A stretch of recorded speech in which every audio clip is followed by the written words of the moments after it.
Welcome to Focus English with Cece. Hello, everyone, and welcome back to Focus English with Cece, where your English grows quietly, one warm moment at a time. I'm Cece, and I'm really glad you pressed play today. And I'm Tom. I've just finished my morning walk. It was a beautiful morning. The sun was warm and the birds were singing. Now I have a warm cup of chocolate, and I'm here with you. What a good way to start the day. That sounds wonderful, Tom. It's so important to start the day slowly and peacefully. But first, before we start our topic, how are you really doing today? Not just, I'm fine, but how do you feel inside? I hope you're feeling relaxed and present. Thank you for asking, Cece. I feel great. Really, I do. This morning when my alarm clock rang, I didn't jump out of bed. I woke up and didn't rush. I stayed in bed for 5 extra minutes. I closed my eyes, and I was just breathing, in and out, very slowly. I was listening to the birds singing outside my window. Those slow moments, they're like gold, aren't they? They are very special. Absolutely. They are pure gold. And to all our wonderful listeners out there, we hope you're feeling well today. We hope you can find a small, quiet moment for yourself. If you are new here, welcome. If you like our show, please take 1 second to tap the subscribe button. When you subscribe, you help us reach more friends who are learning English just like you.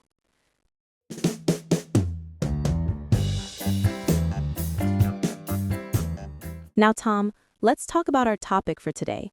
Many listeners have asked about this. It is something simple, but it is very powerful. Today, we are talking about free time. Free time. I love that topic. Me too. So what is free time? Free time is that special part of the day. It is the time when we don't have school. It is the time when we don't have work. It is the time when we don't have other responsibilities, like cleaning the house or doing homework. Free time is our time. It's the time we can relax, have fun, or maybe try something new. You know, Cece, talking about your free time is also a great way to practice English. It's full of easy, everyday English that you can use. So let me start. I will share with you what I usually do in my free time. When I'm at home, I usually start with something relaxing. One of my favorite things to do is reading. Reading is a wonderful hobby. What do you like to read, Tom? I like to read many things. I like reading books, of course. I also like reading magazines or even short articles on the internet. Sometimes, to practice my English, I read simple stories in English. It's a very fun way to learn new words. I don't need a dictionary all the time. I can see a new word in the story and guess what it means. I especially like mystery books or adventure books. A mystery book is a story where you have to find a secret. An adventure book is a story about exciting travel and action. These books keep me curious and excited. I always want to know what happens next. That's wonderful, Tom. Reading is a fantastic mental escape.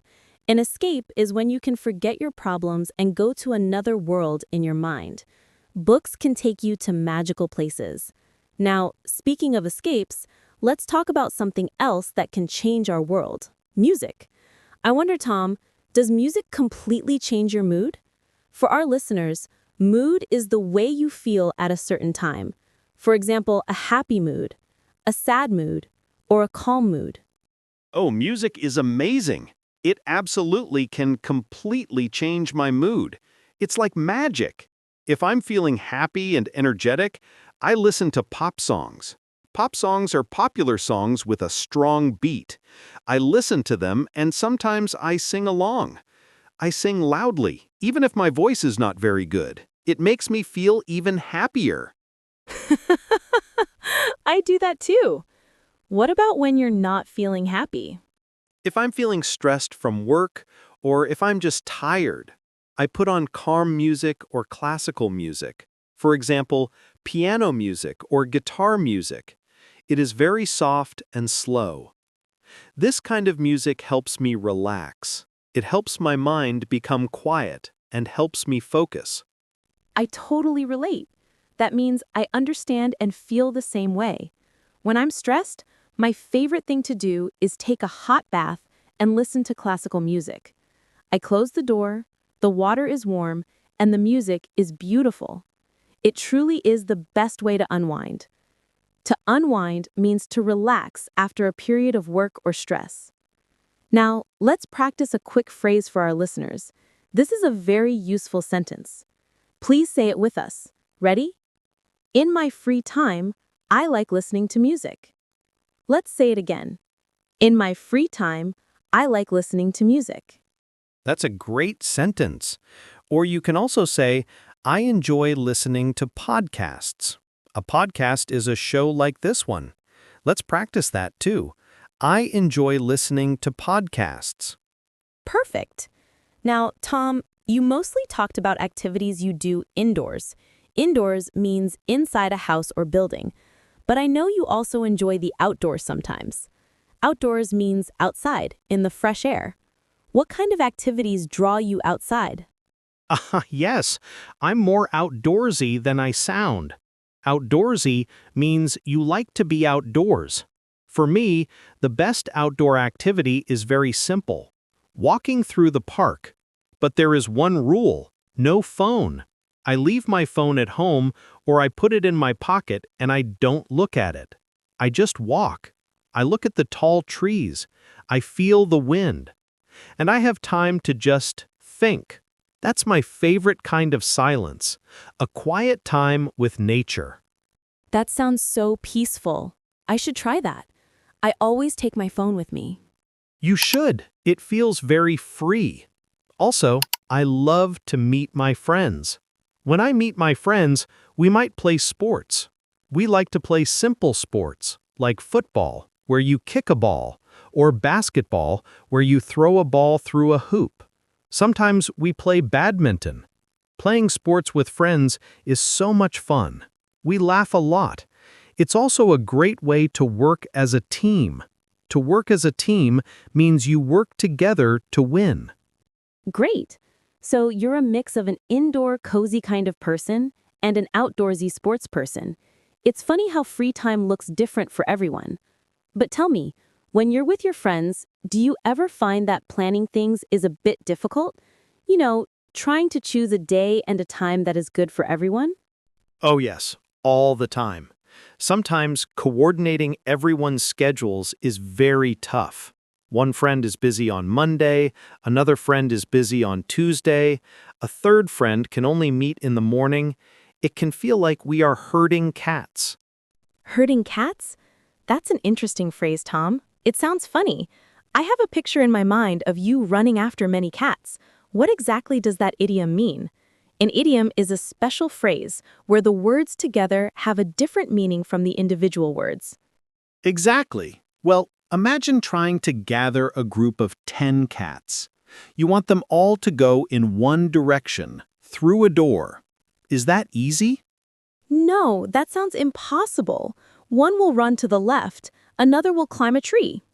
Right. It's almost impossible because cats are very independent. They do what they want. So when we say we are herding cats, it means we are trying to manage or organize a group of people or tasks that are very difficult to control or organize, like trying to get 4 busy friends to agree on a time and place for dinner. It is very, very difficult. That makes perfect sense. I understand now. Trying to schedule a group hangout is definitely like herding cats. Thank you for explaining that. It's a great idiom for our listeners to learn. Let's practice saying it. Herding cats. Moving on from friends, you also mentioned a different kind of fun activity, cooking. I know you sometimes try out new recipes. A recipe is a set of instructions for making food. Tell us a little more about your culinary adventures. Culinary is just a fancy word for cooking. Oh, I love cooking. I am not a great cook, but I enjoy it. I sometimes try new recipes. I often choose simple recipes, like making a special kind of sandwich or baking cookies. Cooking is fun because I get to be creative. I can add a little more chocolate or a different spice. And at the end, I get to enjoy something delicious that I made myself. I feel proud. It's very rewarding. Rewarding means it makes you feel happy and satisfied because you did something good. I can imagine. It's a great way to be productive while relaxing. Productive means you are making or doing something useful. Now let's think about the setting. Setting means the place where something happens. You said you like being indoors, but when you do decide to venture out, where do you like to spend your free time? That's a good question. I like spending my free time at home, maybe in my kitchen cooking or in my living room reading. I also like the local library for reading. It's quiet and full of books. But if I have a whole day off, I like going outside, maybe to a park. That's a good question. I like spending my free time at home, maybe in my kitchen cooking or in my living room reading. I also like the local library for reading. It's quiet and full of books. But if I have a whole day off, I like going outside, maybe to a park, like I said. Or sometimes I just hang out at a cafe. At a cafe, I can read my book, or I can just sit, watch the people walk by, and enjoy a snack or a drink. Those little moments are so relaxing, and they help me recharge after a busy day. Recharge. I love that word. It's like your body is a phone battery. When you work hard, the battery goes down. Free time is when you plug in your charger. It captures the essence of what free time is for. Now, let's do a quick vocabulary review for our listeners. Let's learn some of the words we used. Okay. First word is relax. R-E-L-A-X. To relax means to feel calm, to rest. A simple synonym is rest. Let's try it in a sentence. I relax when I listen to music. Can you say that? I relax when I listen to music. Next word is outdoors. O-U-D-D-O-O-R-S. It means outside in nature or open spaces. A synonym is outside. The opposite is indoors. You can say, I enjoyed the outdoors on weekends. Let's repeat. I enjoy the outdoors on weekends. Another good word is hobby. H-O-B-B-Y. A hobby is an activity you do in your free time for fun. For example, my hobby is reading, or cooking is my new hobby. Excellent. Now that we've talked about what you do and where you go, let's move to a lovely question. Who do you spend your free time with? Because sometimes it's not about what you do, but who you do it with. That can make the time special. Absolutely. That's a very important point. For me, it changes. Sometimes I just enjoy being alone. That's okay too. Spending time alone is called solitude. It is not lonely. It is peaceful. It means I'm giving space to my own mind to think and rest. But I also love spending time with people. I usually spend my free time with my sister. We watch movies together. Or I meet my old friends and we talk for hours. Last weekend, I did something very simple. I stayed home and played chess with my dad. It was quiet and slow, but it was a very special memory. That's such a nice memory, playing chess with your dad. Those small connections with family and friends are the real magic of free time. Let's help our listeners practice this. Let's say a sentence together. I spend time with my friends on Sundays. One more time. I spend time with my friends on Sundays. Or, if you enjoy solitude, you can say, I like being alone after work. Let's practice. I like being alone after work. Fantastic.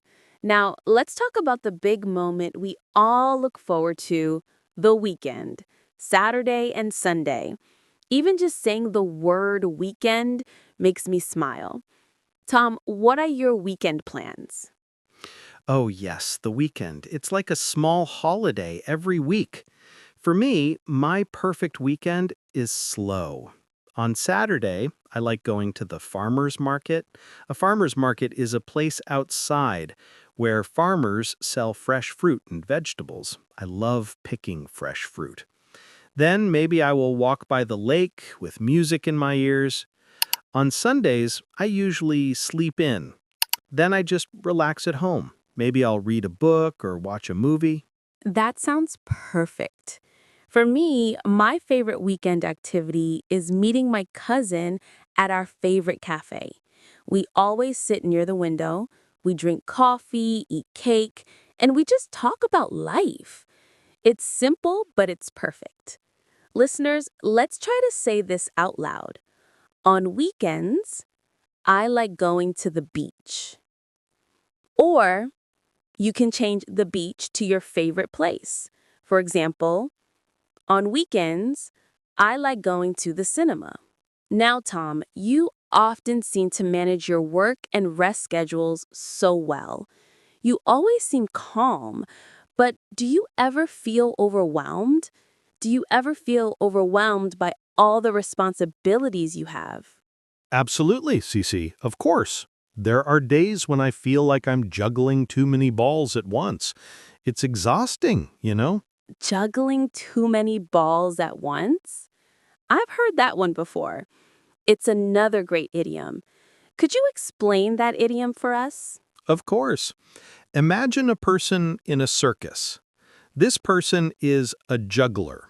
First, he juggles one ball. He throws it up and catches it. Easy. Then he tries two balls.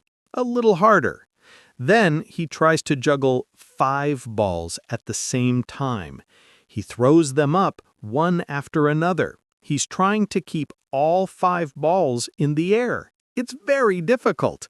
If he drops one ball, the whole act falls apart. Ah, I see the picture clearly in my mind.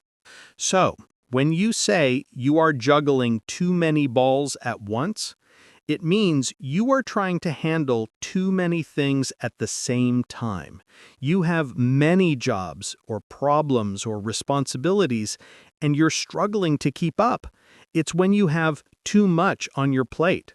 For example, maybe you have a big project at work, your child is sick, and you have to study for an English test. That is juggling too many balls at once. Wow, that's such a visual way to describe being busy. We all feel like we're juggling too many balls sometimes. Thank you, Tom. The next time I'm stressed, I'll remember that image. And I will know I need to put down some of the balls and take a break. And that brings us perfectly to the most important question of all. We talk about hobbies, weekends, fun plans, but under all of that, there's something more profound. Profound means deep and important. The big question is, why does free time even matter? Why is it so important? Here it is, the big question. For me, it matters because it's not just fun. It's healing. Free time gives your mind space to breathe. Life today is so busy, we always look at screens, our phone screens, our computer screens. There is so much stress and pressure to be perfect. But when you stop, when you have free time, you can hear your own thoughts again. You remember who you are. You are not just a worker or a student. You are a person. Free time helps you feel human again. Free time is not a waste of time. It's a gift you give to yourself. I love that, Tom. Let's say this together, friends. Let's practice a very important idea. Ready? Rest is important. Your brain needs breaks to grow strong. Even when you are learning English, taking breaks is very important. Breaks help your memory. So don't feel guilty for doing nothing sometimes. Feeling guilty is when you feel bad because you think you did something wrong. But resting is not wrong. Resting is right. Yes, doing nothing is doing something very important for your soul. Remember this sentence: free time helps me feel better. And also, I try to find balance between work and rest. Balance is when different things exist in equal, correct amounts. Beautiful. Let's do one last exercise for today. I want you to say this with us, and I want you to feel it. Say this with us. It's okay to rest. Say it again, like you believe it. It's okay to rest. Because language is not only for doing, it's for feeling. Now, let's wrap up today's brilliant conversation with the quick review of the key vocabulary and idioms we learned. To wrap up means to finish. Okay. We covered many useful phrases like, I like reading in my free time. I enjoy baking on Sundays. I usually stay home on weekends. I prefer being outdoors. I spend time with my friends. I need rest to feel balanced. I relax by taking a hot bath. And we learned two fantastic idioms today. Herding cats, which means trying to organize or manage something very difficult or impossible to control. And the second one, Tom? That is juggling too many balls at once, which means trying to handle too many things at the same time and struggling to keep up. Fantastic job, everyone. You learned so much today. Our challenge for you is this. Take just one sentence or one idiom from today, just one, and practice it again and again. Say it in the morning. Say it in the shower. Say it on the bus. Let English walk with you through your day. And remember, the goal is not to be perfect. The goal is just to be present. To try. A little bit every day is enough. If this episode helped you feel calm and confident with your English, please give it a like and don't forget to subscribe. You can also leave a comment below with one sentence you learned today. We love reading your comments. We're building this English journey together, one warm conversation at a time. Take care, friends. Make time for yourself this week. Smile, breathe, and learn slowly. We will see you next time. Goodbye.